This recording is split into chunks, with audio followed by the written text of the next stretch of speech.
Auzbillahiminash-shaytanir-rajim. Bismillahir-rahmanir-rahim. Assalamu alaikum, dear students. Today, the topic we are going to discuss today is quadratic equation. An equation of the form ax square plus bx plus c is equal to 0, where a, b, c belongs to R and a is not equal to 0, is called a quadratic equation. Now remember, every equation in which the variable has power 2 is called quadratic. But this form ax squared plus bx plus c is equal to 0 is called standard form of the quadratic equation. Now here a, b, c belongs to R mean the coefficients a, b and c are called coefficients. They are real numbers and a should not be 0. First coefficient should not be 0, because if it is 0, it will no more be a quadratic equation, rather it become linear equation. So this is quadratic equation. Now there are three methods to solve a quadratic equation. Quadratic equation को तीन तरह से solve किया जा सकता है, and those three methods are: one is factorization, second completing square method, third is quadratic formula. So today we try to discuss the first method, factorization method. For this I am going to discuss an example with you. This example number 1. Example number 1 is solve the equation x squared plus 5x plus 6 is equal to 0. Now remember, if you are given an equation and you have to solve the equation, so it's necessary, it's better to convert that equation in standard form. Here the given equation is already in standard form. अब हमने इसको factorize करना है.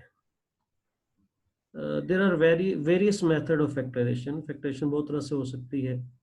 जो method अभी हम apply करेंगे, this is called mid-term breaking.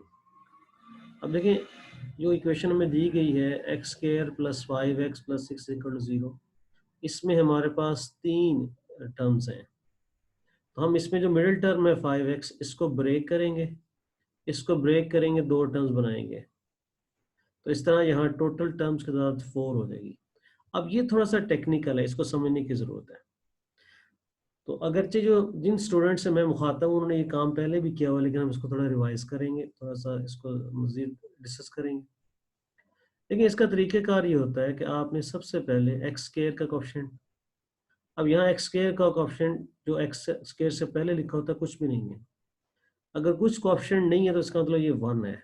तो आप क्या करेंगे, इस 1 को जो कांस्टेंट टर्म है ना 6, उससे मल्टीप्लाई करेंगे. तो 1 इंटू 6, ये 6 आ गया आपके पास. अब आपने इस 6 के फैक्टर्स बनाने हैं.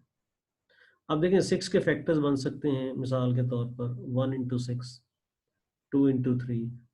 अब ये दो पेयर्स हैं जो 6 के फैक्टर्स बने हैं. अगर आप 1 और 6 को देखें, 1 और 6 को ऐड करें तो आंसर आता है 7 और माइनस करें तो आता है 5. अब ये भी हमारा फैक्टर हो सकता है, लेकिन ये हमें सूट नहीं करेगा. उसकी वजह ये है कि अब हमें जो इसका फैक्टर बनता है ना 2 इंटू 3, इसके जो पेयर बनता है 2 इंटू 3, वो हमने सेलेक्ट करना है. 2 इंटू 3 6 होता है. तो 5x के हमने दो हिस्से कर दिए, एक आ गया 2x तो एक आ गया 3x. अब ये हमने मिडल टर्म को ब्रेक करके अब हमारे पास कितनी टर्म्स होगी, 4 टर्म्स होगी. अब इन 4 टर्म्स के अंदर हम पेयर वाइज कॉमन लेंगे. फर्स्ट 2 में से x कॉमन है, कॉमन लेंगे तो यहाँ से बचेगा x और यहाँ से बचेगा 2. नेक्स्ट 2 में से देखें 3 कॉमन है. अब ये हम 3 कॉमन लिया तो ये बचेगा x और यहाँ से बचेगा 2. अब ये जो स्टेप है ये बहुत इंपॉर्टेंट है, इसे आप वेरिफिकेशन स्टेप भी कह सकते हैं. अब देखें, इससे पहले मैंने जो 1 और 6 का पेयर है उसको रिजेक्ट कर दिया. उसकी वजह ये थी कि उसमें अगर आप 1 और 6 का पेयर लेते तो आपके पास ये जो ब्रैकेट है ये सेम ना आती। इन ब्रैकेट्स का सेम आना, यानी कि ये एक्स प्लस टू और ये एक्स प्लस टू, ये बहुत ज़रूरी है। अगर आप ऐसा पेयर सेलेक्ट करते हैं कि जिसको सिलेक्ट करने के बाद आप कॉमन लें और कॉमन लेने के बाद ब्रैकेट सेम ना आए, तो उस पेयर को आप रिजेक्ट करेंगे।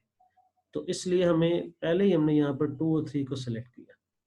अब ये जब ब्रैकेट सेम आ गई तो इसका मतलब हमने जो पेयरिंग की है वो सही है। अब आप इस x प्लस टू कॉमन लेंगे तो फर्स्ट टर्म में से x बचेगा और सेकंड में से 3। अब ये आ गया x plus two x plus three is equal to 0। ये असल में हमने फैक्टराइजेशन कर दी जो क्वाड्रेटिक इक्वेशन थी। अब आप देखें ये दोनों लीनियर फैक्टर हैं, ये भी लीनियर है। लीनियर मतलब जिसमें वेरिएबल की पावर 1, ये भी लीनियर है। और मैथ का ये रूल है कि अगर दो चीज़ों का प्रोडक्ट जीरो है तो दोनों जीरो हो सकते हैं, हमें नहीं पता उसको, इसमें वेरिएबल इन्वॉल्व है। So either first x plus two first factor zero और एक्स प्लस थ्री जीरो। अब यहाँ से आप x को जब सॉल्व करेंगे 2 को राइट साइड पे लेकर आएंगे तो ये आ जाएगा -2 और दूसरी x की वैल्यू आ जाएगी -3। So this is our solution set -2 -3। तो ये तरीका है क्वाड्रेटिक इक्वेशन को सॉल्व करने का एक, जिसको हम कहते हैं फैक्टराइजेशन मेथड। अब जो हमारी एक्सरसाइज 1A है D3 के अंदर पहले चैप्टर में, उसका पहला क्वेश्चन यही है कि आपने फैक्टराइजेशन की मदद से उन क्वेश्चंस को सॉल्व करना है। इसके बाद उसका जो क्वेश्चन नंबर 2 है, आज हम कोशिश करेंगे पहले 2 क्वेश्चंस कंप्लीट करें। जो उसका क्वेश्चन नंबर 2 है उसमें उसमें से एक मैंने एग्जांपल ली है आपके सामने। ये है एग्जांपल नंबर 2। सॉल्व द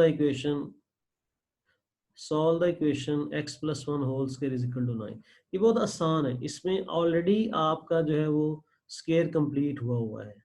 इनके अब कंप्लीटिंग स्क्वायर दूसरा मेथड है, लेकिन उसको हम अगले क्वेश्चन के अंदर डिटेल से डिस्कस करेंगे। यहाँ हम इसको कर तो रहे हैं यूज, लेकिन वो हम खुद से स्क्वायर कंप्लीट नहीं कर रहे, बल्कि हमें completing square method already completing square form पहले से दी हुई है। अब ये जो हमें लिखा हुआ है show that x plus one square is equal to 9, अब इसको सॉल्व करना है आपने। तो सबसे पहले चूंकि यहाँ स्क्वायर है, स्क्वायर खत्म किया जाता है स्क्वायर रूट से, taking square root on both side. अब अपने दोनों साइडों पे स्क्वायर रूट ले लेना है, लेफ्ट साइड पे भी और राइट साइड पे भी। जब आप स्क्वायर रूट लेंगे तो देखेंगे आपने अंडर रूट कहते हैं, जिसको स्क्वायर रूट लेफ्ट साइड पे अप्लाई कर दिया और राइट पे भी। तो जब भी आप स्क्वायर रूट अप्लाई करते हैं तो आपको तो प्लस माइनस लिखा जाता है। ये प्लस माइनस 9 आ गया। अब 9 लेफ्ट साइड पे देखें, ये स्क्वायर और स्क्वायर रूट दोनों एक दूसरे से कैंसिल हो जाएंगे, ये बचेगा x प्लस वन और 9 का स्क्वायर रूट आ जाएगा 3। अब हमारे पास दो वैल्यूज आई हैं +3 और -3, इनको हम अलग अलग करेंगे।